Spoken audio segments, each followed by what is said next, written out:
Picture this: a packed town square, the air thick with anticipation as actors take the stage.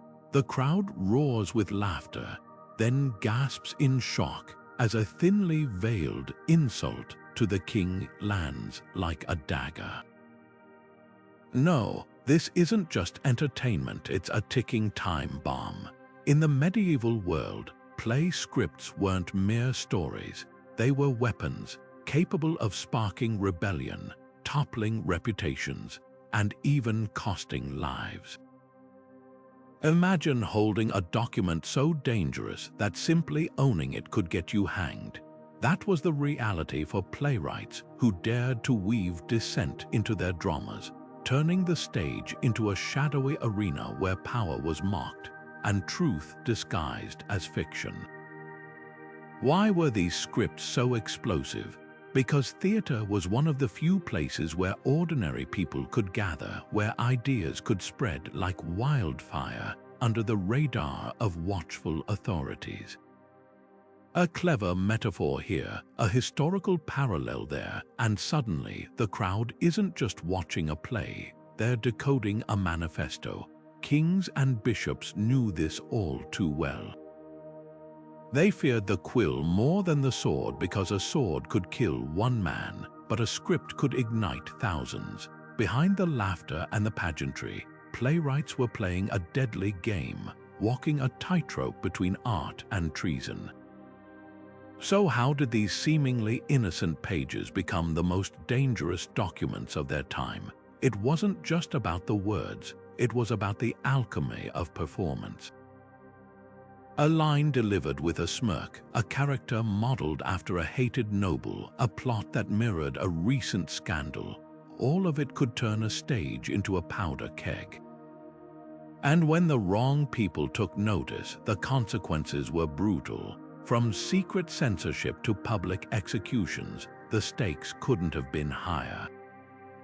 But the risk only made the message more potent. Today, we're pulling back the curtain on this shadow war of words, revealing how medieval plays didn't just entertain, they changed the world.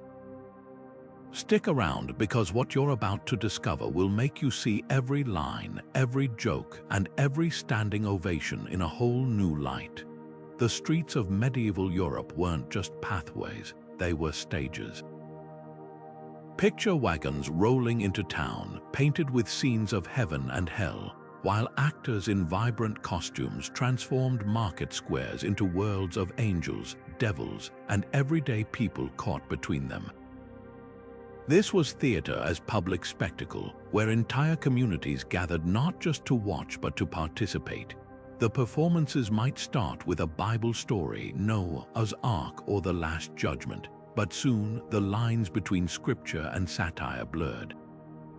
A scene about greedy Pharisees could suddenly feel like a jab at the local tax collector. A portrayal of a corrupt king might draw knowing glances from the crowd.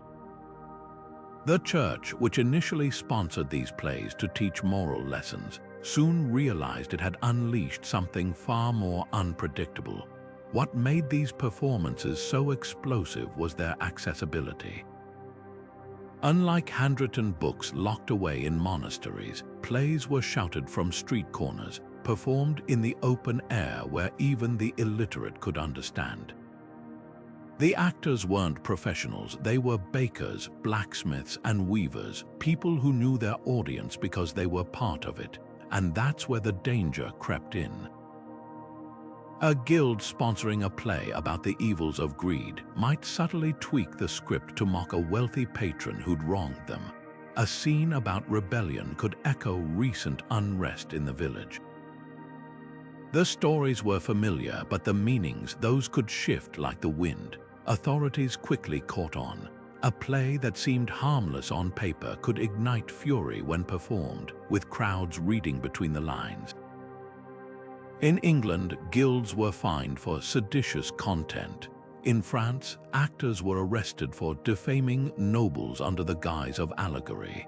The stage became a battleground where every joke, every gesture could be a coded act of defiance. And the scripts, they were the smoking gun, proof of intent in the eyes of those in power. A single handwritten copy could circulate among towns, spreading dissent faster than any pamphlet. No wonder rulers feared the theater. It wasn't just entertainment, it was a mirror held up to society, and sometimes the reflection was too dangerous to bear. The church didn't just fund medieval theater, it weaponized it. Imagine a world where every story had to pass through the hands of priests, where even a single rewritten line could land you in a dungeon. This wasn't just about controlling art, it was about controlling minds. The church understood the power of performance long before anyone else. By bankrolling mystery plays and morality tales, they turned the stage into a pulpit, ensuring peasants who'd never set foot in a cathedral could still absorb its lessons. But here's the twist. The very tool meant to reinforce dogma became a Trojan horse for dissent. Take the York mystery plays, for example. On the surface, they were straightforward retellings of Bible stories: Adam and Eve, the flood, the crucifixion. But between the lines, playwrights smuggled in subtle critiques. A scene showing temple priests bullying Jesus might suddenly resemble the local bishop demanding tithes. Noah's drunken stupor could mirror the drunken excesses of the clergy. The genius was in the deniability. If challenged, the writer could always claim, "It's just scripture." But the crowd, they knew better. Laughter and murmurs would ripple through the audience as recognition dawned. This delicate dance infuriated church authorities. They'd handed artists a megaphone, only to realize the message wasn't always theirs to control. By the 1400s, warnings crackled through dioceses. Scripts must be reviewed, actors monitored, allegories policed. In Coventry, clerks were paid to attend rehearsals, scanning for any matter tending to rebellion. But censorship couldn't stamp out cunning. Playwrights grew adept at coding rebellion into familiar tales. A villainous king in a biblical play might wear the same fur-trimmed robes as the region's unpopular lord. A line about false shepherds could draw jeers aimed at greedy abbots. The backlash was brutal. In one notorious case, a Dutch actor was burned at the stake for performing a farce that mocked indulgences. In Spain, entire troupes vanished into inquisitorial prisons. Yet the tighter the grip, the more the stories slipped through. Handwritten scripts, often amended by performers mid-tour, spread like whispered secrets. A band play in one town became a sensation in the next, with each retelling adding sharper barbs. The church had created a monster, a storytelling machine it could no longer fully tame. And that's when the real danger began, not in the words themselves, but in the collective act of reading between them. Allegory was the medieval playwright's sharpest weapon, a blade hidden in plain sight. Think of it like a secret handshake, where only those in the know understood the true meaning behind the words. On the surface, a play might depict the biblical King Herod as a tyrant, but the audience would immediately connect his lavish robes and cruel decrees to their own ruler's excesses. The script never named names, but everyone knew, and that was the brilliance of it. A single line about shepherds who fleece their flock could send the crowd into uproarious laughter because they just paid another unfair tax to the local bishop. This coded language wasn't just clever, it was survival. Writers lived in constant danger, knowing their work could be twisted into treason with a single accusation. Take the case of a 16th-century French troupe who staged a comedy about a foolish king led astray by his advisors. The parallels to their own monarch were so obvious that the actors were arrested mid-performance. Yet when interrogated, they insisted it was just an old fable, a harmless tale for children. Without explicit proof, the authorities had to let them go, but not before burning every copy of the script they could find. The real tension lay in interpretation. A nobleman might laugh at a joke about corrupt clergy, only to storm out in rage when the next scene mocked landowners. Ambiguity was the playwright's shield, but it also made scripts dangerously unstable. What one person saw as satire, another could call slander. In England, a single performance of a play mocking royal taxes led to a citywide crackdown, with scribes forced to swear their scripts contained no hidden meanings. But how could they prove it? Words on a page were like dry kindling waiting for the right spark to ignite, and that's what made these documents so explosive. Unlike a private letter or a whispered rumor, a play script was a public blueprint for rebellion. Once performed, it took on a life of its own, morphing with each retelling. A villain's accent might shift to mimic the local duke. A throwaway line about injustice could become the crowd's rallying cry. Authorities feared these scripts not because of what they said, but because of what they could say to the wrong ears at the wrong moment. In the end, the most dangerous thing about medieval theater wasn't the words written down. It was the silence between them, where audiences filled in the blanks with their own anger, their own hopes, their own dreams of change. Satire didn't just mock the powerful, it dismantled them, one laugh at a time. Think of it as medieval stand-up comedy with deadly stakes. A playwright couldn't openly call the king a tyrant, but they could write a scene about a donkey-crowned ruler, braying orders while nobles bowed in ridiculous obedience. The crowd would erupt not just at the joke, but at the shared understanding humming beneath it. That's the genius of satire. It turned the audience into accomplices. Every chuckle was a silent pact, a collective nod that said, "We know who you're really talking about," and that's what made it so explosive. Unlike outright rebellion, which could be crushed with force, satire was slippery. A joke about a greedy bishop could be dismissed as harmless until it was repeated in taverns, scribbled on walls, and echoed in ballads. Take the famous Ship of Fools allegory, where corrupt leaders were portrayed as idiots piloting a doomed vessel. Performed in town squares, it wasn't just entertainment, it was a public shaming ritual.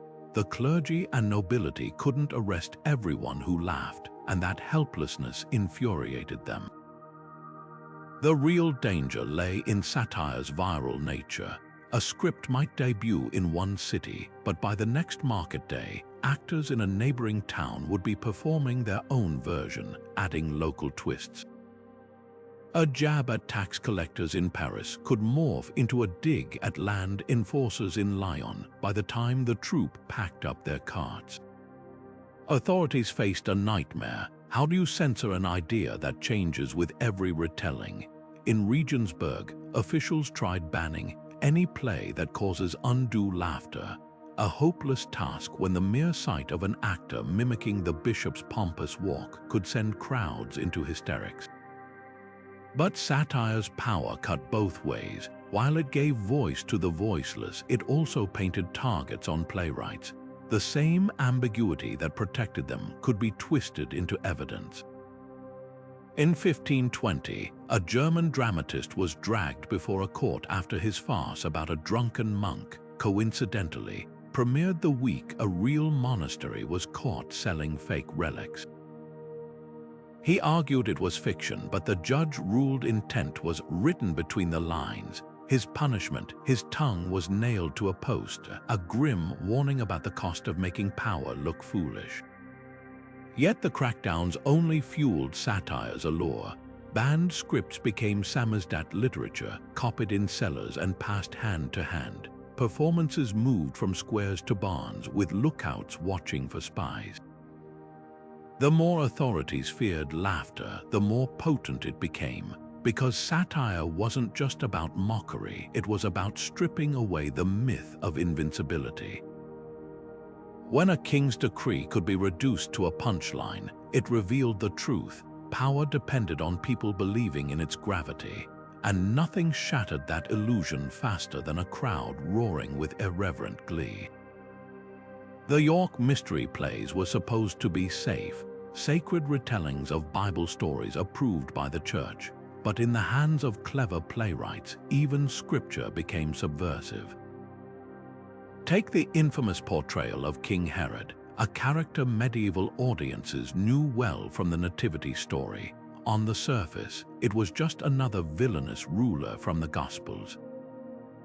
But when actors in York dressed him in robes suspiciously similar to King Edward II's, gave him the same stammer as the unpopular Earl of Warwick, and had him shriek orders about taxing every household to the last penny, the crowd didn't see a biblical tyrant. They saw a mirror held up to their own suffering. This wasn't accidental. Guilds sponsoring the plays, often made up of craftsmen and merchants chafing under royal taxes, knew exactly what they were doing. A line about Herod's hungry purse that never fills might as well have been shouted from the rooftops. The genius lay in the cover of Devotion, who could object to a faithful retelling of Matthew's Gospel. But when performances turned into rowdy audience participation, with spectators hissing Herod while elbowing each other and glancing at the mayor's balcony, authorities started sweating. By 1480, the cracks showed. A performance was halted mid-scene when a bishop stormed in, accusing the actors of stirring discontent under color of holiness. The real trigger, a newly added monologue where Herod's advisor muttered, "Kings who ignore their people's cries will answer to a higher throne." The guilds protested it was just scripture. But notebooks were confiscated, and the next year's script arrived with whole pages scraped clean by censors. Yet the plays survived, mutating like a virus. When Herod's rant about ungrateful subjects was banned, playwrights simply gave the lines to Pharaoh in the Exodus play. When authorities forbade costumes resembling contemporary nobles, actors used props instead. A crown placed at a crooked angle, a goblet raised in the exact gesture of a despised tax collector. The audience always got the message. What made York's case so explosive was its scale. Unlike rogue troupes performing in back alleys, these were civic events funded by the city itself. When thousands gathered to watch, the boundary between worship and protest blurred. A single line from a Noah's Ark play, "When the flood comes, it drowns high and low alike," could feel like a threat to the ruling class. No wonder kings eventually sent spies to performances, scribbling notes about dangerous applauses at certain scenes. The real lesson of York wasn't just about censorship. It revealed theater's power to hijack tradition. These weren't radical new stories, they were ancient texts everyone knew by heart. But in the right hands, even the most familiar tale could become a weapon, sharpened by the unspoken understanding between performer and crowd. Authorities could burn scripts, arrest actors, or cancel performances. What they couldn't stop was the murmur of recognition that rippled through the audience every time Herod strode onstage, a murmur that said, "We see you." And so does everyone else. A packed medieval square wasn't just a theater, it was a tinderbox. Picture thousands of bodies pressed together, hot with emotion, hanging on every word shouted from the stage.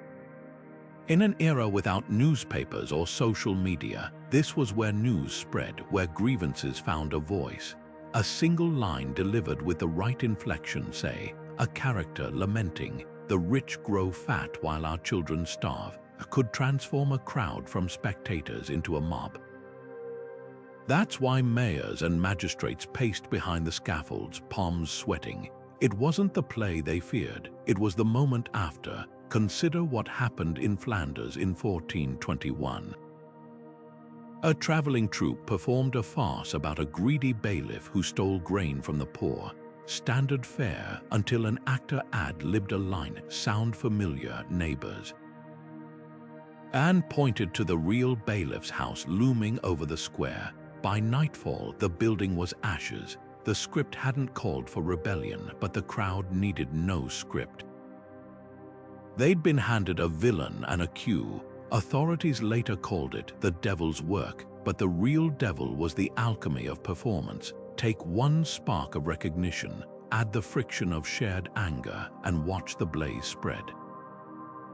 This volatility forced draconian controls. In London, plays were banned within city walls after dark, when shadows made it harder to spot seditious gestures.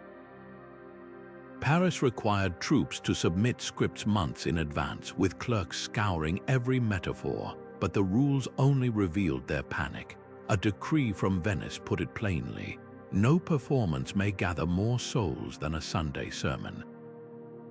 They understood the math: 10 people whispering are harmless, 1,000 shouting are a revolution. Yet the crackdowns often backfired. When Nuremberg forbade outdoor performances, actors simply moved to tavern courtyards, where ale loosened tongues and sharpened allegories. In Spain, a ban on religious plays led to underground shepherds' theaters in fields, with lookouts whistling at the first sight of guards. The irony. By forcing plays into hidden spaces, authorities made them more dangerous. Now, every performance felt like a secret, every attendee a conspirator. The true power of these gatherings lay in their collective energy. A joke that fell flat in a script could bring down the house when delivered to a crowd primed for catharsis. A line about unjust laws might get polite applause in one town and spark a march to the magistrate's door in another. Playwrights knew this. They tailored scripts to local tensions, like adding spice to a stew, and that's what terrified those in power. You could burn a script, but you couldn't unhear the roar of a crowd that had just recognized its own power. In the end, the most subversive thing about medieval theater wasn't the words on the page. It was the space between the stage and the audience, that charged silence where a shared glance could say more than any soliloquy. When the curtain fell, the real performance began, people carrying home not just a story, but the electric knowledge that they weren't alone, and no censor could erase that. Anonymous playwrights were ghosts in the machine, names erased from history, yet words that refused to die. Imagine crafting a script so explosive you couldn't claim it, yet so compelling it spread like wildfire without you. This was the paradox of anonymity. By removing the author, the work became untraceable, unpunishable, and unstoppable. A play banned in London might reappear in Edinburgh under a new title, performed by a troupe who swore they'd found it in a trunk. Authorities could burn every copy they found, but without someone to interrogate, the ideas kept multiplying. The beauty of nameless authorship lay in its collective power. A script might begin as one person's work, but as it passed from town to town, actors added lines, scribes tweaked scenes, and whole new layers of meaning emerged. By the time a satire about corrupt judges reached its 10th performance, it could have 5 authors and none of them real. This fluidity drove censors mad. In 1534, a French magistrate ranted about plays that sprang from the earth like mushrooms after rain, with no root to dig up. But anonymity wasn't just about safety, it was strategy. A notorious example comes from the German Fool's Rebellion plays, where scripts deliberately mimicked handwriting styles from different regions to confuse investigators. One surviving copy even bears a fake scribe's note, transcribed from the mouth of a wandering minstrel who died ere he could give his name. The effect was genius. The more authorities chased these phantom authors, the more the plays gained mythical status. Whispers swirled that certain works were penned by disgraced monks, exiled nobles, or even the devil himself. The church fought back with creative countermeasures. Some bishops demanded that every script include a sign of orthodoxy, a coded mark proving it came from an approved source. Others hired forgers to insert pious lines into seized manuscripts, hoping to dilute their poison. But playwrights stayed 2 steps ahead. In Coventry, actors perfected the art of the clean copy. a censored version for officials, while the real script lived only in their memories, passed down orally like forbidden folklore. What truly terrified the powerful was anonymity's democratizing force. When no single voice claimed ownership, the message belonged to everyone. A peasant hearing a band play in a barn could later recount it at the market as just an old story I heard, and suddenly the rebellion had 1,000 authors. This was the ultimate subversion, ideas so detachable from their creators that they became folklore, floating free of any noose or pyre. By the time authorities realized they weren't hunting a person but a ghost, it was too late. The words were already in the crowd's mouths, and a crowd has no head to cut off. When authorities banned a play, they didn't just silence the stage. They unwittingly turned parchment into contraband and scribes into smugglers. Imagine a network of clandestine copyists hunched over flickering candlelight, hastily transcribing scripts onto scraps of vellum or smuggled paper. These weren't just documents, they were blueprints for rebellion, passed under tavern tables, tucked into bread loaves, or sewn into the linings of traveling merchants' coats. The Church and Crown could burn every official copy they found, but they couldn't stop the whisper of quills in the dark. Take the case of the play of the Lord's Vineyard, a 15th century allegory comparing corrupt clergy to blight-ridden grapes. Banned in Mainz after its premiere, the script resurfaced months later in Strasbourg, rewritten with even sharper metaphors.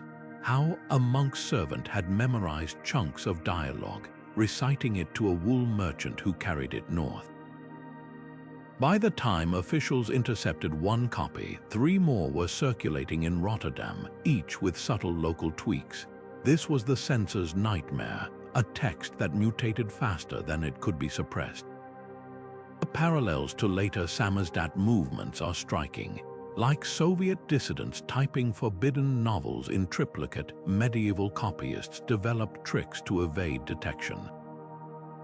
Some wrote in cipher, disguising political jabs as laundry lists or pious hymns. Others used mirror script, meant to be read aloud backward, a trick that fooled at least one illiterate guard tasked with burning seditious writings. In Bavaria, a troupe sewed scripts into the hollowed-out pages of prayer books, knowing even the most zealous inquisitor wouldn't dare destroy holy text. But the real genius lay in distribution. A single script could leapfrog across Europe by piggybacking on existing networks. Pilgrims carried them in psalters. Minstrels traded them for meals at inns. Even children became unwitting couriers, chanting rhyming dialogue that, when pieced together, revealed entire scenes. The Church's own infrastructure backfired. Monasteries, with their scribes and libraries, became unexpected hubs for subversive copying. A monk in Cologne might receive a letter from his brother in Prague, its margins crammed with lines from a banned passion play. What made these scripts truly unconquerable was their adaptability. Unlike rigid proclamations from the crown, plays thrived on reinterpretation. A satire about greedy bishops performed in Florence might gain new verses mocking the local wool guild by the time it reached Ghent. Authorities chasing static text found themselves grappling with a hydra, cut off one head, and 2 more grew, each more tailored to its audience. By the time the Council of Trent declared all unauthorized religious plays heresy in 1563, the damage was done. The scripts had already slipped into the bloodstream of popular culture, their words no longer confined to parchment, but living in the memories of thousands who'd memorized them like folk songs. The ultimate irony, the very tools meant to control information fueled its spread.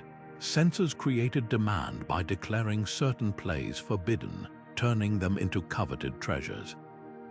A script that might have gathered dust in a guild hall became legendary once banned, with people risking imprisonment just to hear it read in secret.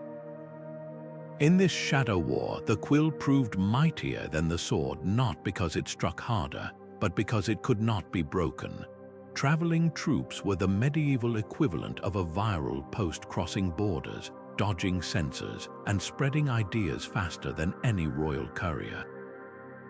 These actors didn't just perform plays, they smuggled rebellion in their costume trunks. A script banned in Paris by dawn could be rehearsed in Lyon by dusk, thanks to networks of backroads and sympathetic innkeepers. Their mobility made them nearly impossible to control. Local officials might crack down, but by the time the sheriff arrived, the troupe had already vanished into the next county, leaving behind only whispers and a restless crowd. The real genius lay in their adaptability. A play mocking French tax collectors could be tweaked overnight to target German bishops simply by changing a few props and accents. Troupes mastered the art of reading rooms, testing jokes in taverns, gauging reactions, then adjusting lines to hit local nerves. In Nuremberg, a performance might portray a villain with the mayor's distinctive limp. In Milan, the same character could adopt the bishop's lisp. These weren't just artistic choices, they were survival tactics. The more a script mirrored its audience's grievances, the more fiercely they protected the performers. When guards came knocking, townsfolk would suddenly forget which way the actors had gone. Authorities loathed this elusiveness. In 1511, the Holy Roman Empire tried requiring troops to carry performance passports stamped by every lord whose lands they crossed. The result, actors forged them or bribed clerks to backdate entries, creating alibis for places they'd never been. Some troops even employed decoys. A second company would arrive in a town under the same name, drawing officials' attention while the real performers slipped through. But the most dangerous thing about these travelers wasn't their evasion, it was their curation. Like algorithmic feeds tailoring content today, troupes collected and refined the most explosive material from each region. A joke about Spanish landlords here, a ballad mocking English tax policies there. By the time they reached Flanders, their wagon was a rolling archive of dissent. And scripts weren't static, they evolved like living things. A monk in Burgundy once lamented that a certain play grew new horns like a demon each time it crossed a border. The church's panic was palpable. Bishops warned of rogue performers who spread lies as lepers spread disease, yet attempts to corral them only amplified their allure. When Toulouse banned all traveling troupes in 1492, actors simply rebranded as pilgrims staging devotional tableaus, the real punchline. Some began selling fake relics alongside performances, mocking the very system trying to silence them. In the end, these troupes exposed a truth that terrified rulers. Ideas don't need roads or royal decrees to travel. They ride on laughter, on the cadence of a well-delivered line, on the collective gasp of a crowd realizing they're not alone. A script might be confiscated, but the words, those belonged to whoever heard them, and no edict could unsay them. Latin was the language of power, the sacred tongue of the church, the legal code of kings, the velvet rope separating the educated elite from the illiterate masses. Then came the playwrights, cutting that rope with the sharp edge of the vernacular. Imagine a world where every sermon, every law, every royal decree was a locked door, and suddenly street theater kicked it open. Performances in English, French, or German didn't just entertain. They handed the keys of understanding to peasants, weavers, and laborers who'd spent lifetimes nodding along to Latin they couldn't comprehend. For the first time, they heard the stories of power, both sacred and secular, in words that tasted like their own bread, rough and real. This linguistic rebellion struck at the heart of medieval control. A Bible verse about the meek inheriting the earth might sound lofty in Latin, but shouted in the local dialect to a crowd of starving tenants, it became a battle cry. Authorities saw the danger immediately. In 1483, a bishop in Lincoln raged against plays that rendered scripture as common as tavern chatter. fearing parishioners would start questioning why Latin Mass sounded so different from the radical mercy preached in street performances. The church's worst nightmare, a farmer hearing the Sermon on the Mount in his own language and realizing the gap between Jesus' words and the gold-plated altars before him. The brilliance of vernacular theater lay in its subversive simplicity. Take the Second Shepherd's play from the Wakefield cycle. On the surface, it's a humorous nativity tale about shepherds guarding their stolen sheep. But performed in Yorkshire dialect with jokes about landlords and tax collectors, it transformed the biblical story into a mirror of peasant life. When a shepherd grumbled about a gentleman who dine on capon while we gnaw bones, the crowd didn't need a scholar to explain the metaphor. The laughter was razor-sharp because everyone recognized the local lord's feasting habits. Elites fought back with linguistic purity laws. In Aragon, scripts had to be approved by Latin masters to ensure no sacred stories were debased with colloquialisms. Parisian authorities required French plays to include Latin subtitles, a desperate attempt to reassert the old hierarchy, but the tide couldn't be turned. A rogue troupe in Ghent bypassed censors by performing in Flemish while a child held up translations in nonsense Latin scribbled on a slate. The joke wasn't just on the authorities, it exposed the absurdity of gatekeeping truth behind a dead language. What truly terrified the powerful was how vernacular plays democratized interpretation. A Latin Mass allowed only one official meaning funneled through priests. But a play in the people's tongue invited 1,000 interpretations, none needing a scholar's permission.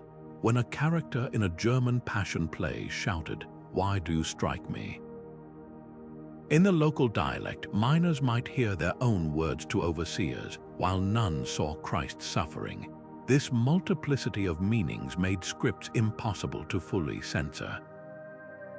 A line could be innocent in one context, incendiary in another, and only the crowd decided which it was. The legacy of this linguistic revolt echoes far beyond medieval squares. These playwrights were the unwitting architects of a radical idea. That truth shouldn't come with a language barrier. Every time a weaver chuckled at a joke about greedy bishops delivered in the same rough syllables he used to haggle at market, another brick loosened in the wall between rulers and ruled. The elites were right to fear these performances, because when people finally heard power's stories in words they understood, they also heard the lies. The stage became a cathedral of coded heresy, where actors whispered forbidden ideas under the roar of crowd laughter. Consider the play of the loaf and the cup, a seemingly innocent miracle play performed in 15th century Bruges. On the surface, it depicted Christ's Last Supper, but with one dangerous twist. When the actor playing Jesus broke bread, he paused just a beat too long before saying, "This is my body," letting the audience sit with the absurdity of a divine cracker. The line was orthodox, the silence that followed was heresy in the air. By the time church officials caught on, half the town had seen it, and the script had already been lost in a baker's oven. This was the double-edged sword of Allegory. A play about corrupt priests could be dismissed as satire until someone noticed the villain's sermon denying the real presence of Christ in the Eucharist. Writers walked this tightrope with terrifying precision. In Languedoc, a passion play included a scene where Roman soldiers gambled for Christ's robe, tossing dice made from communion wafers. The bishop initially missed the implication, a direct jab at transubstantiation. But when peasants started refusing the host, murmuring that it was just bread like in the play, the script was burned and its anonymous author reportedly fled dressed as a leper. The real masterstroke came in disguising radical theology as folk humor. The Feast of Fools tradition, where lowly clerics briefly took bishops' roles, seemed like harmless mischief until troupes spun it into full plays. One surviving fragment shows a fool pope declaring, "If God is in every man, why pay priests to find him?" Delivered with a jester's grin, the line drew laughs. But to Waldensian heretics in the crowd, it was gospel. Authorities faced a dilemma: crack down and risk making martyrs of comedians, or ignore it and let doubt spread. Some playwrights turned scripture itself against the church. A Bohemian version of the Ten Commandments play added an 11th, "Thou shalt not sell what God gives freely." The actor playing Moses delivered it with a pointed stare at the local indulgence seller. When interrogated, the troupe claimed it was traditional, technically true, as Hussite reformers had been inserting the line for decades. This was heresy's advantage. Once an idea entered oral tradition, it became impossible to fully purge. Even burning every copy couldn't stop actors from reconstructing scripts from memory, each iteration drifting further from orthodoxy. The ultimate irony, these underground revisions often mirrored early Christian debates.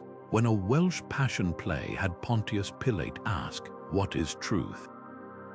And the crowd shouted back, not in Latin. It echoed ancient criticisms of clerical elitism.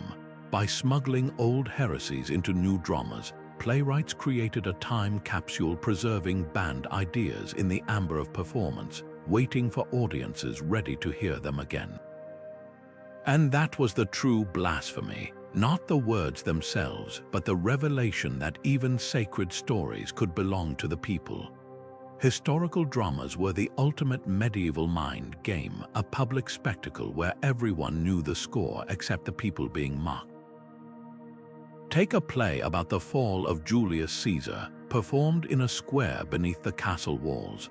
On parchment, it was just ancient history, but when the actor playing Brutus delivered his lines with the same cadence as the king's disgraced brother, and the crowd erupted in knowing cheers, the illusion shattered.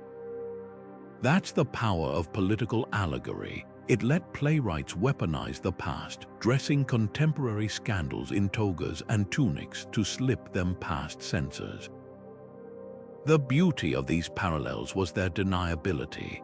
A script about Nero's extravagance could be defended as educational after all. Every schoolboy knew the emperor fiddled while Rome burned. But when the actor mimed playing a lute while wearing a crown suspiciously similar to King John's, the message landed like a gauntlet at the monarch's feet.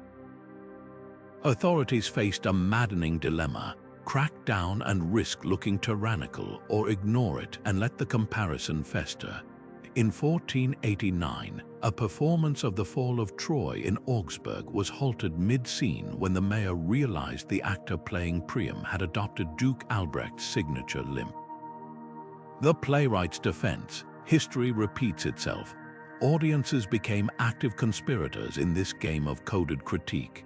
A line about tax-hungry emperors might draw scattered applause in one town but trigger a standing ovation in another where the local lord had just raised levies. The real genius lay in localization. Troupes would tweak scripts overnight based on tavern gossip. A generic tyrant in Monday's performance could acquire the exact mannerisms of the local bailiff by Tuesday, turning the stage into a hall of mirrors where power saw its own worst reflection. But Allegory's strength was also its vulnerability. Unlike outright satire, which could be dismissed as frivolous, historical parallels carried the weight of precedent. When a London play about King Richard II's deposition was staged during the Essex Rebellion in 1601, Queen Elizabeth famously raged, "I am Richard, know ye not that?" Her fury revealed the trap. These weren't just stories, they were blueprints reminding crowds that even the mightiest rulers could fall, and exactly how it happened last time. The most dangerous plays blurred past and present until they became indistinguishable. In Ghent, a performance about the Roman occupation of Gaul saw spectators pelting actors playing tax collectors with real coins, a protest that spilled into the streets, morphing into an anti-Spanish riot. By then, it didn't matter what the script originally said. The crowd had rewritten it in real time, turning metaphor into movement. And that was the true terror for those in power. Not the words on the page, but the ideas they unleashed once the audience recognized themselves in history's endless loop. The crackdown came swift and brutal because when those in power feel mocked, they strike back twice as hard. Imagine being a playwright in 1495 Strasbourg, watching your script tossed into the flames while the town crier announces your punishment. Your right hand, the one that penned those seditious lines, would be branded with a hot iron. This wasn't just about silencing dissent, it was about sending a message to every would-be satirist. The authorities understood something terrifying. Laughter could topple kings faster than any army, and they meant to choke it at the source. Some punishments were designed for maximum spectacle.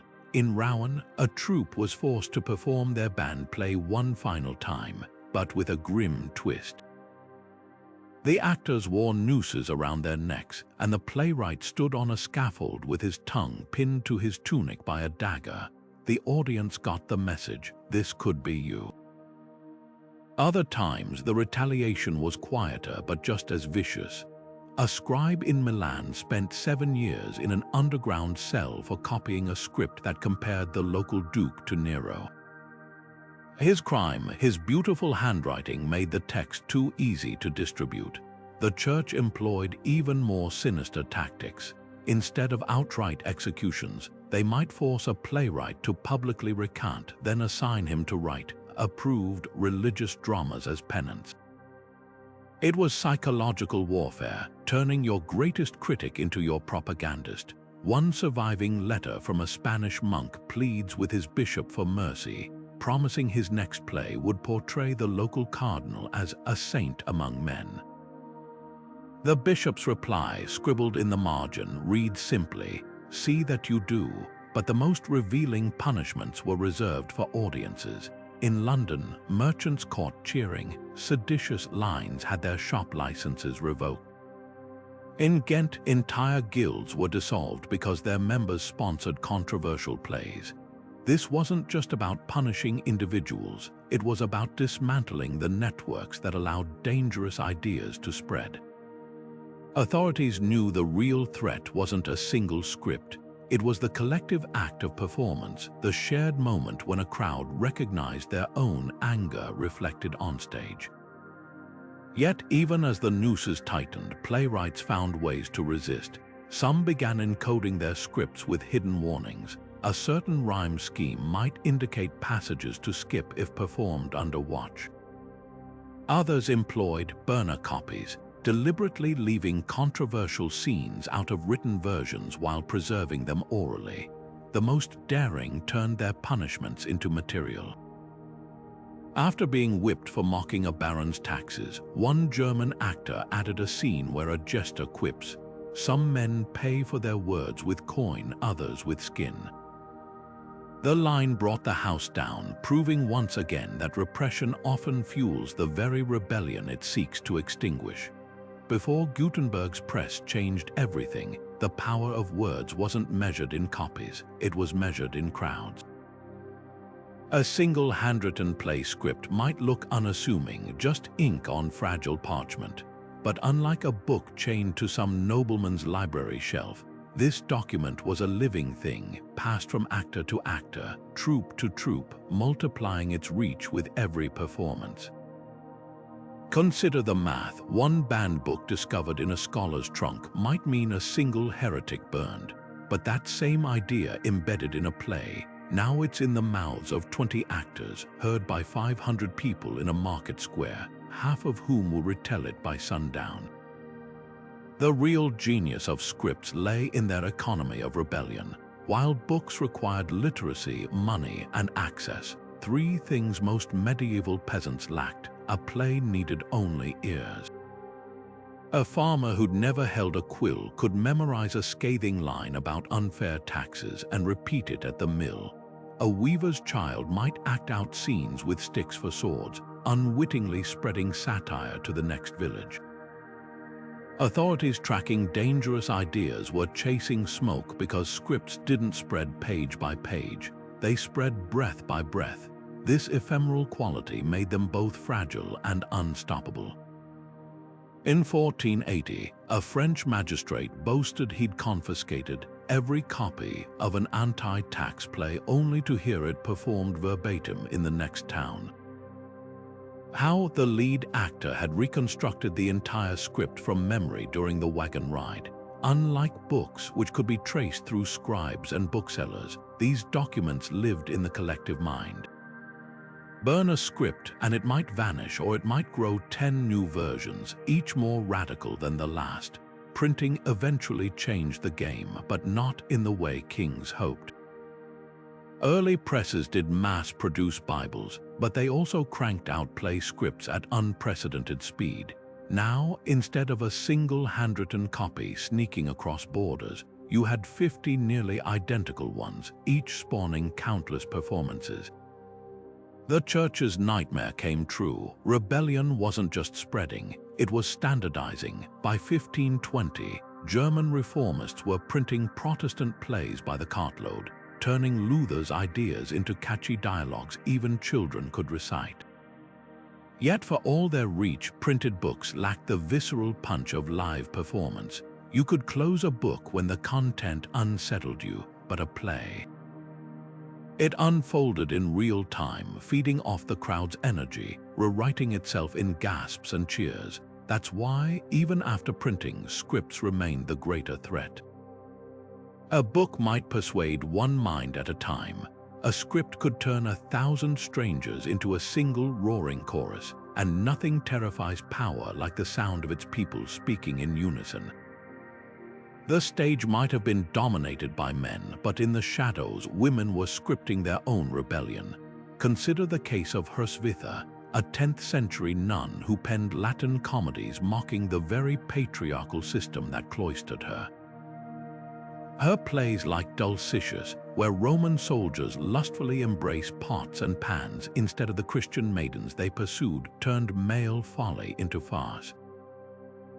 The genius wasn't just in the humor, it was in the packaging. By writing in polished Latin and claiming to imitate the chaste Terence, she gave church authorities no grounds to object. Yet between the lines, her heroines outwitted, outpreached, and outlived every man who sought to control them. For every Hrsvitha whose name survived, countless others worked anonymously, their voices echoing through male performers.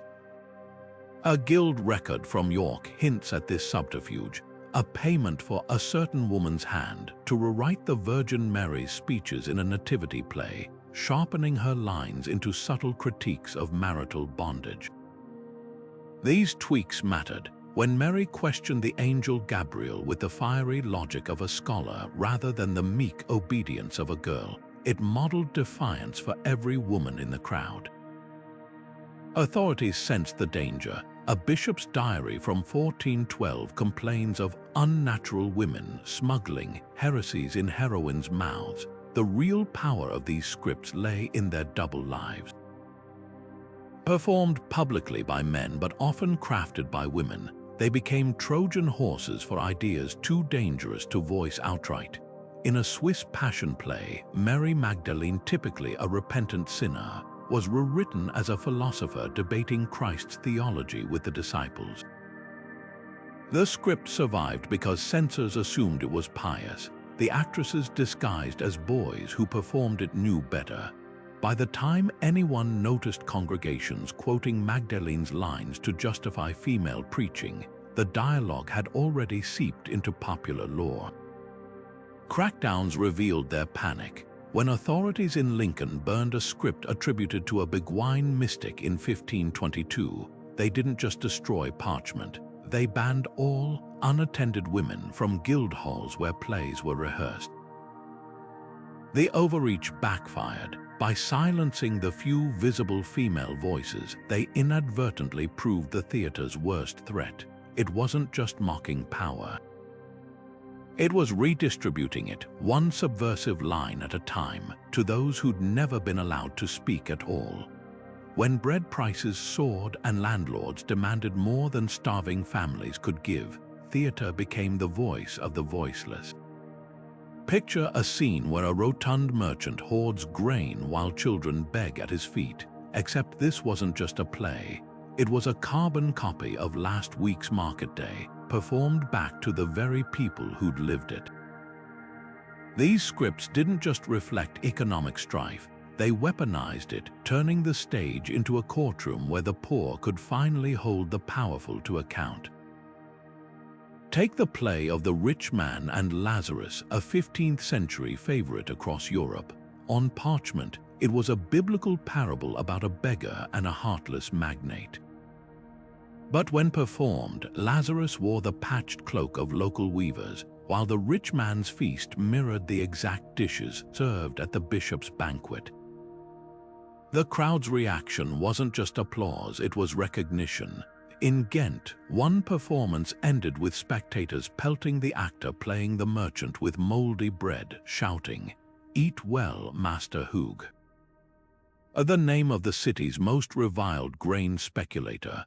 What made these plays so volatile was their timing. They often coincided with harvest failures or tax hikes, becoming accidental rallying cries. In England, a performance of the King's taxes, a thinly veiled jab at Edward III's wool levies, sparked a riot when an actor ad-libbed, "If gold grows on sheep, why do shearers starve?" By nightfall, the crowd had burned the tax collector's ledger. Authorities later called it spontaneous, but the play's script told another story. Every grievance had been meticulously seeded in rhyming couplets. The clergy and nobility weren't blind to the danger. A memo from the Duchy of Burgundy warned that plays teach the vulgar to reckon their rents like clerks. That was the real threat. Theater was educating the illiterate in the arithmetic of their own oppression.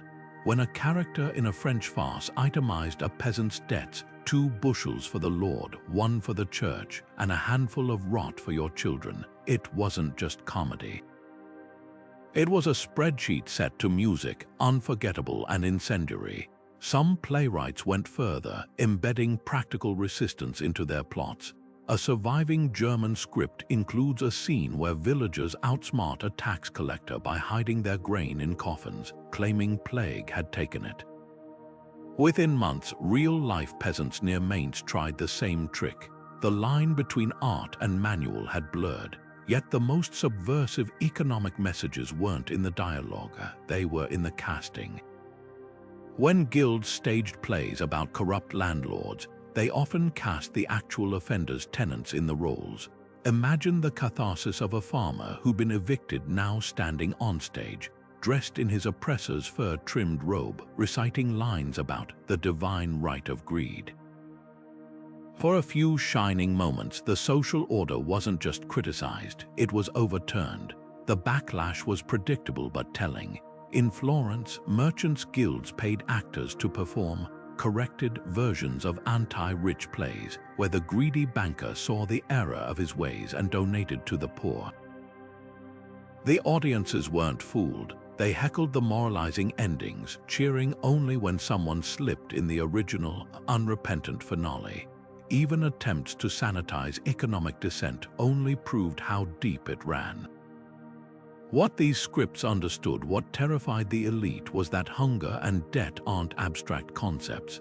They're daily humiliations, sharp as a goad. And when theater gave those feelings a shape, a rhyme, a face to boo, it transformed private despair into collective power. No wonder revolts often followed performances. A crowd that had laughed together at injustice wouldn't tremble alone when the time came to fight it.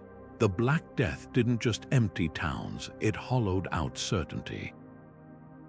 As carts piled with corpses became a common sight, something ruptured in the medieval mind. If God couldn't or wouldn't stop the plague, what else might be up for question? Playwrights seized this crisis of faith with scripts that dared to voice the unthinkable. Suddenly, the stage wasn't just mocking corrupt bishops or greedy lords, it was asking why heaven allowed such suffering at all.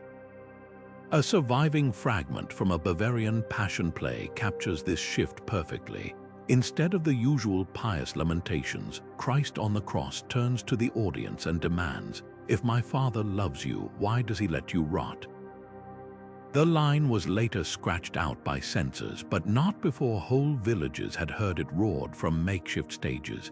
This wasn't just rebellion, it was theological arson.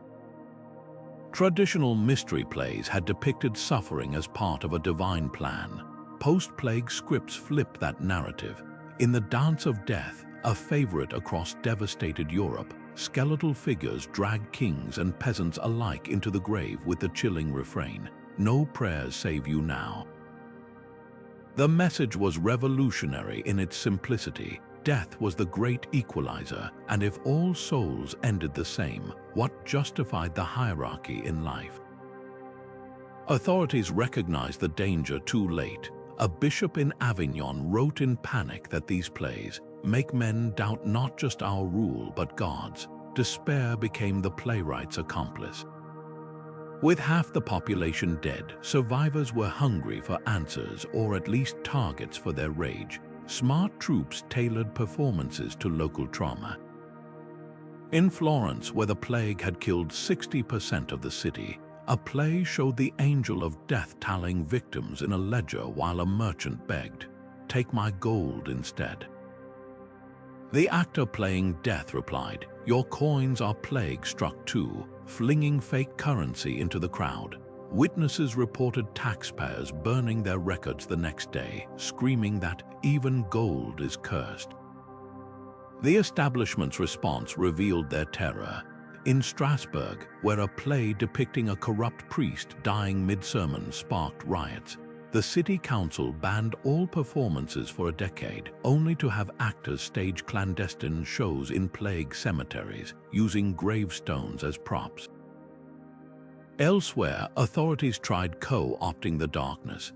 The church commissioned Memento Mori plays urging piety, but crowds twisted them into protests. When a Parisian performance ended with the line, "Prepare to meet thy God," spectators shouted back, "He's not taking appointments."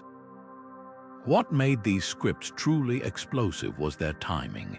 The plague had shattered the workforce, and surviving peasants demanded higher wages. When lords tried to force them back into serfdom, plays like The Revolt of the Laborers gave them a script to resist. One scene showed a plowman telling his master, "You buried my brothers yourself, now dig your own fields." Performed at village fairs, these lines became rallying cries. In England, the 1381 Peasants' Revolt borrowed wholesale from such dialogue, with rebels quoting plays in their manifestos. The aftershocks lasted generations.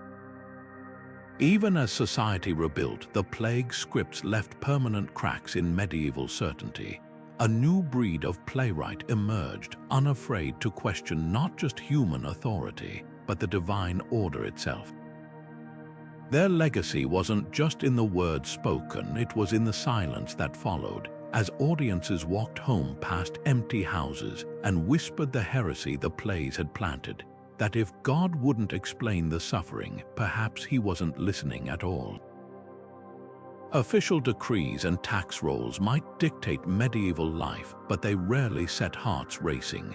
Compare that to a well-crafted play where a single villain's monologue about hoarding grain could leave an entire marketplace trembling with rage. The difference wasn't just in the words, it was in the alchemy of performance.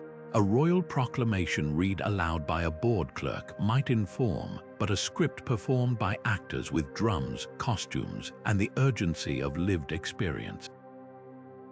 That transformed, take the Sermon on the Mount. In Latin from a pulpit, it was divine instruction.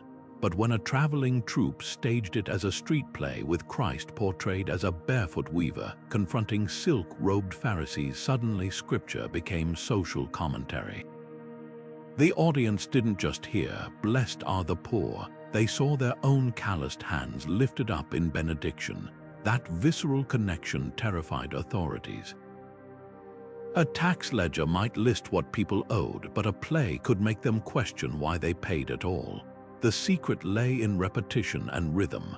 Unlike dry legal texts, plays used rhyme, song, and call and response to cement ideas in memory.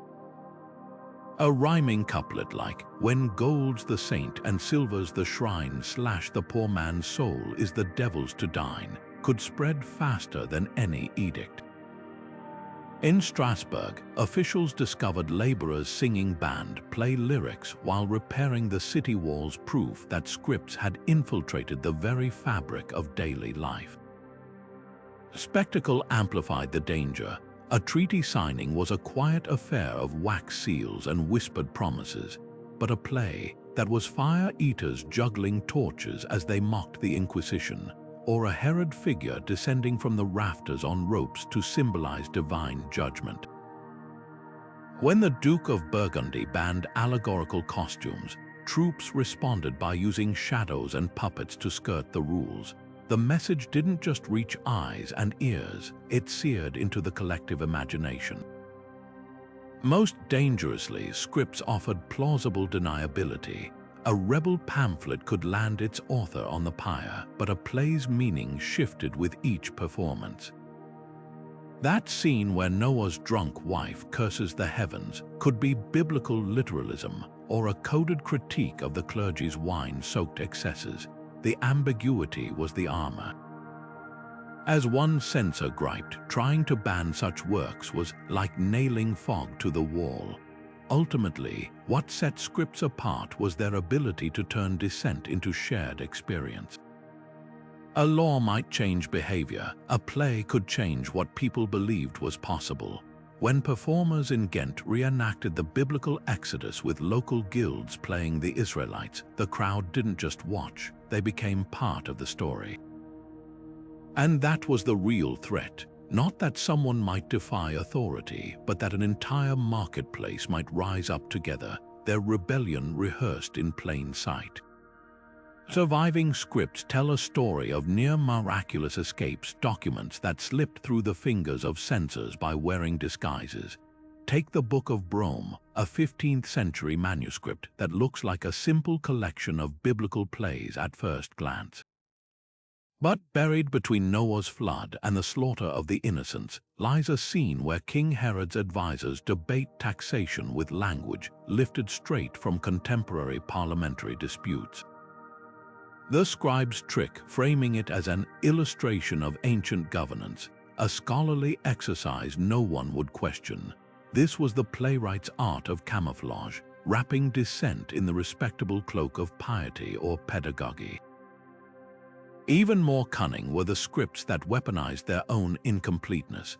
The Wakefield Master's Nativity play survives with odd gaps, whole pages where dialogue should be. Historians now believe these were intentional, left blank for actors to fill in with locally relevant jabs during performance. Without written proof, authorities couldn't pin charges on anyone. One actor's ad lib about shepherds taxed out of their sheep might vanish by the next show, leaving no paper trail. These weren't just scripts, they were living documents designed to mutate faster than censors could track. Some texts hid in plain sight by exploiting bureaucratic blind spots. A Dutch farce called The Miller's Justice survived because its title was mislabeled as a morality tale in a monastery's catalogue. By the time anyone realized it was a blistering satire of church courts, copies had already spread to 5 cities. Other plays disguised themselves as something duller. A script in Ghent was preserved for centuries as a merchant's ledger, its columns of numbers actually encoding rhyming dialogue about tax evasion. The most daring tactic was the palimpsest play. In Lyon, a scribe scraped clean a banned script about corrupt bishops, then reused the parchment for a bland saint's life. But he left key passages faintly visible beneath the new text, like a whisper under a shout. Centuries later, ultraviolet light revealed the original lines. When mitres grow heavier than crowns, even angels stumble. The irony, the safe cover story was so forgettable that no one bothered to destroy it, while the dangerous words lingered invisibly, waiting. What unites these survivors is their adaptability. They weren't static texts but chameleons, changing colors to match their surroundings. A script might be pious in a bishop's hands, rebellious in an actor's memory, and revolutionary in a crowd's collective ear. That fluidity made them impossible to fully erase because the real danger wasn't the ink on the page. It was the spark that leaped from those pages into the minds of performers and audiences where no censor could ever reach. The echoes of medieval censorship still reverberate in the crackdowns of modern regimes because the fear remains unchanged. What terrified kings and bishops wasn't just the content of those scripts, but their power to transform passive audiences into active participants. Fast forward to today, and the playbook hasn't been rewritten, it's just been digitized. When a dictator jails a filmmaker or a government bans a controversial play, they're replaying the same panic that once led medieval authorities to brand playwrights and burn manuscripts. The weapons have evolved from daggers and dungeons to algorithms and arrest warrants, but the target is identical: art that dares to make people think together. Consider the parallels. In 1530, a German troupe was arrested for performing a satire about indulgences, a direct challenge to church authority. 4 centuries later, Soviet officials would blacklist plays critiquing collective farms, fearing the same spark of collective recognition. Both regimes understood the danger of laughter in the dark, of crowds leaving a performance whispering lines that could topple statues by dawn. The medieval church scrubbed scripts of dangerous ambiguities. Modern censors pixelate frames or silence dialogue for the same reason. Ambiguity is the artist's shield and the censor's nightmare. Yet the most telling legacy lies in the tactics of evasion. Medieval playwrights used allegory to smuggle dissent past watchful eyes, just as modern filmmakers hide critiques in metaphor or historical fiction. A scene about a tyrannical Roman emperor could skewer a 15th century duke or a 21st century autocrat. When China's government banned a play drawing parallels between Qin dynasty censorship and modern internet controls, they proved a timeless truth: the more things change, the more the powerful fear the same stories. But here's the twist: medieval censorship often backfired, and so does its modern counterpart. Burn a script and it becomes folklore, ban a film and it's torrented underground. The strain and effect isn't a new phenomenon, it's what happened when York's mystery plays went from civic events to forbidden rites, amplifying their allure. Today, when Turkey bans a play about corruption, or Belarus arrests actors for extremist performances, they're not silencing dissent, they're handing the script a megaphone. What truly connects these eras is the enduring power of shared storytelling. Whether performed on a wagon stage or streamed on a smuggled USB drive, stories that resonate don't just entertain, they bind people in invisible solidarity. That's why medieval kings feared the traveling troupe, and why modern regimes monitor theaters.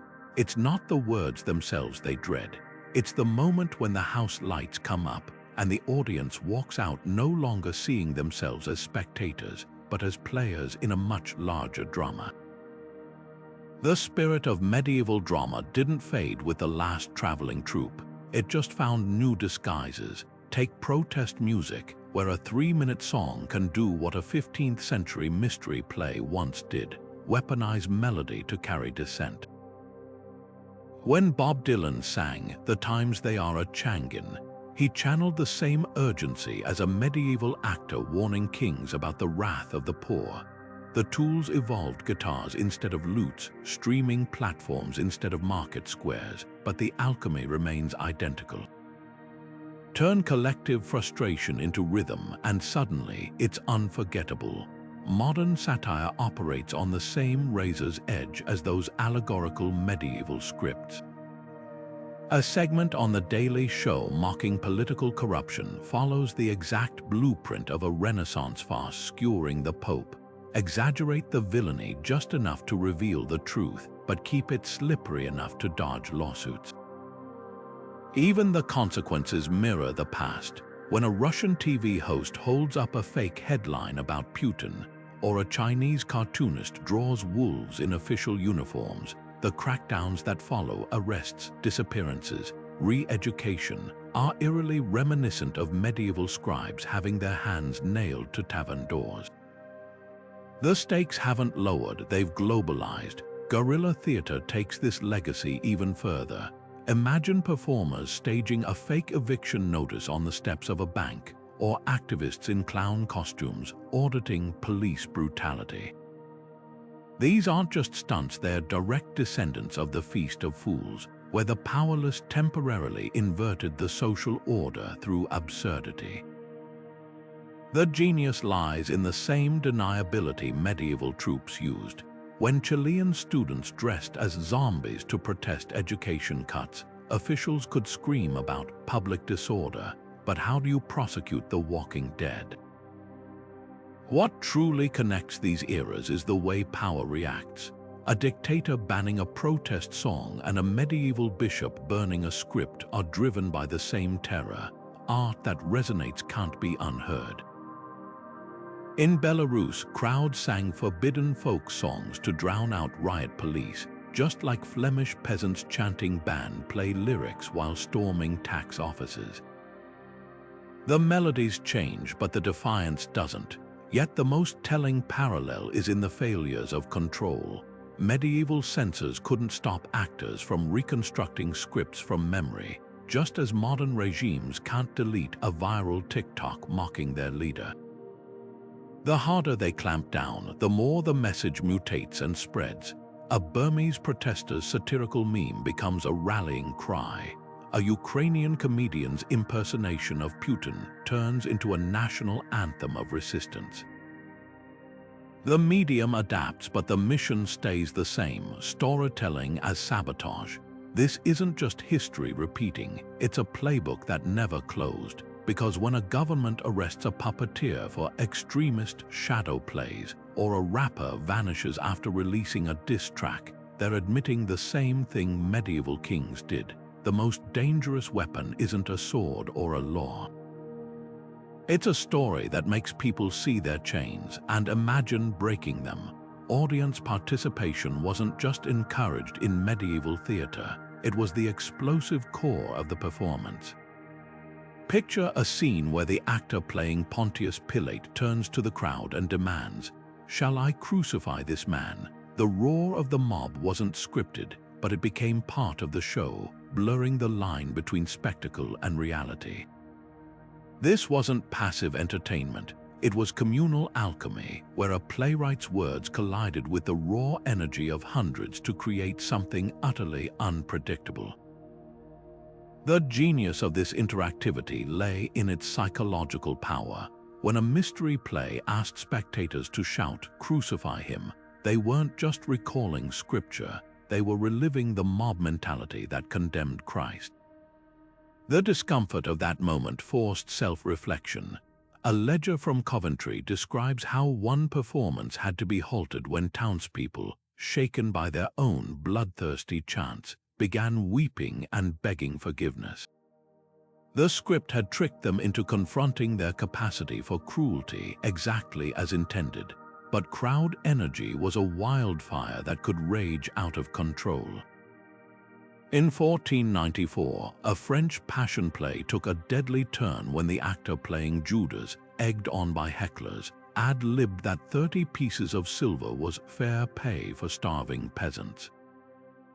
The joke landed too well. By the time guards arrived, the audience had transformed into an impromptu tax protest, throwing rotten fruit at the bailiff's house.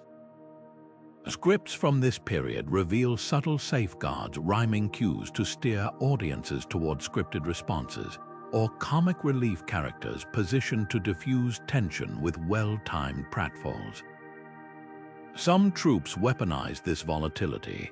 The Ghent Rebels play of 1522 included a scene where actors planted hecklers in the crowd to shout leading questions like, "Who profits when we starve?" The scripted chaos gave cover for genuine grievances to surface. Authorities eventually caught on, requiring permits for audience prompts and banning plays where spectators judged characters, proving they understood the real danger. It wasn't the actors on stage, but the moment when the crowd realized their collective voice could shape the narrative. The most revealing examples come from stage directions scribbled in margins. One German script notes, "If crowd calls Herod a thief, double the laughter with a money bag flourish." Another warns, should they rush the stage at Caiaphas, cut to the resurrection early. These weren't just artistic choices, they were survival tactics for stories that risked awakening forces even their creators couldn't contain. This delicate dance between control and chaos reveals medieval theater's greatest paradox. The same techniques that made scripts dangerous, their ability to turn passive viewers into active participants, also made them unforgettable. When a shoemaker left a performance still feeling the ghost of the rope he'd pretended to pull during a crucifixion scene, or a milkmaid dreamt of the beggar she'd been invited to clothe onstage, the message didn't just linger. It became part of them, and that was the true power no censor could ever silence. The parchment might crumble, the ink might fade, but the price paid by those defiant playwrights remains etched in history's ledger. Consider the fate of Hans Sachs, the Nuremberg shoemaker poet whose satires landed him in prison, his plays confiscated and his quill broken by order of the city council. Or the tragic case of the anonymous scribe in Burgundy, whose script comparing the Duke to the biblical tyrant Nebuchadnezzar was discovered sewn into his cloak, a discovery that cost him not just his hands but his tongue. These weren't just punishments, they were warnings carved into flesh, designed to terrify others into silence. Yet the paradox of repression is that it often immortalizes what it seeks to destroy. When authorities in Seville burned every copy of a play mocking the Inquisition, they didn't realize the lead actor had memorized the entire script. By the next full moon, it was being performed in caves along the Guadalquivir, each whispered line a defiance of the flames. Similarly, when English officials banned all religious plays in the 1570s, they accidentally birthed an underground network of closet dramas, scripts meant to be read aloud in secret gatherings, their very illegality giving them sacred weight. The sacrifices weren't just physical. Many playwrights lived in self-imposed exile, their names scrubbed from records to protect families left behind. A haunting letter from a French dramatist to his daughter survives in the Lyon archives. "I write these words knowing you may never read them, but if someday you hear a crowd laugh at a fool in a bishop's mitre, listen closely. That laughter is my voice." These artists understood the gamble, that their work might outlive their safety, their freedom, even their identities.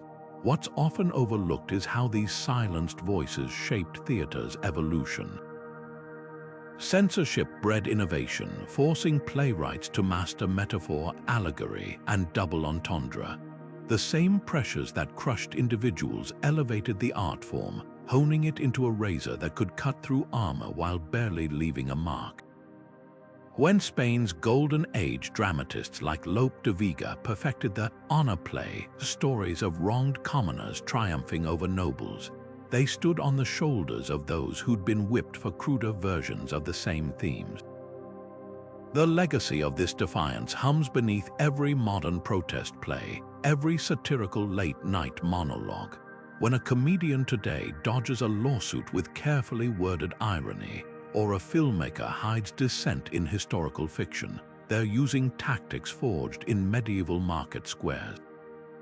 The stakes may be lower now, but the lineage is clear. Every time art holds power to account, it does so because centuries of silenced voices taught it how to speak in code.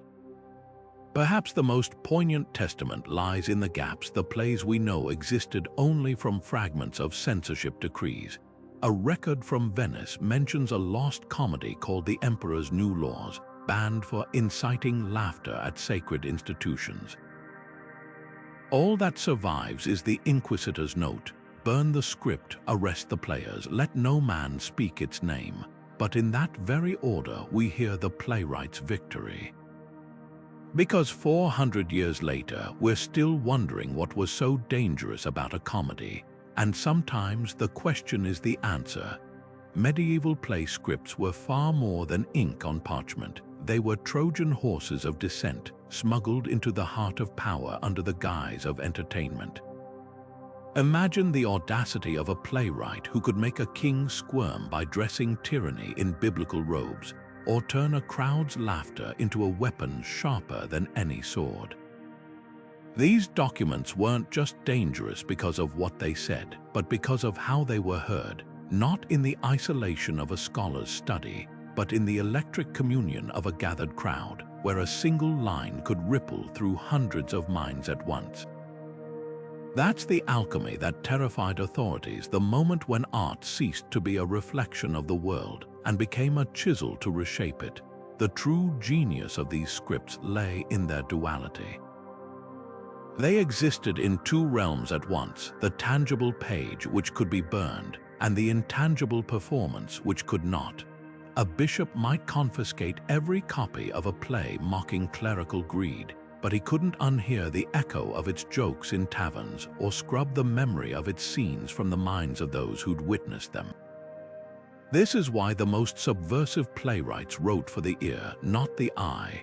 Rhyme, rhythm, and repetition turned dialogue into incantations, easy to remember, impossible to contain. A peasant might forget a sermon, but they'd never forget the couplet about the wolf in priest's clothing that prays with one paw and picks your purse with the other.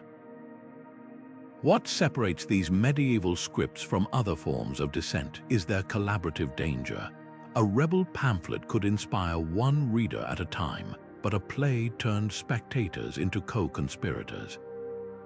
When an actor winked at the crowd while delivering a line about kings who fear the people's voice, the audience didn't just receive the message, they completed it. Their gasps, cheers, or uneasy silence became part of the performance, a real-time referendum on power. No wonder the records show nervous officials scribbling notes about unscripted reactions during performances. They weren't just policing art, they were trying to quarantine a social contagion. Yet the ultimate testament to these scripts' power isn't in the rebellions they sparked, but in the panic they provoked from those desperate to erase them. The sheer volume of censorship decrees, burned manuscripts, and mutilated playwrights reveals a truth more damning than any satire. The powerful knew these weren't just plays. They were dress rehearsals for revolution. When French authorities banned passion plays after one too many comparisons between Herod and their own king, or when English guilds were fined for seditious Noah's Ark performances where the flood symbolized peasant uprisings, they admitted what the playwrights had known all along, that the stage was the one courtroom where the powerless could put the powerful on trial. This legacy didn't end with the Middle Ages. Every time a dictator jails a dissident novelist, every time a regime bans a controversial film, they're reenacting the same futile battle medieval rulers waged against those dangerous scripts. Because the lesson of history is clear: you can burn parchment, but you can't burn imagination. You can silence a playwright, but you can't unthink the ideas they planted in 1,000 minds. So the next time you sit in a theater, listen closely to the lines, not just for what they say, but for what they dared others to dream.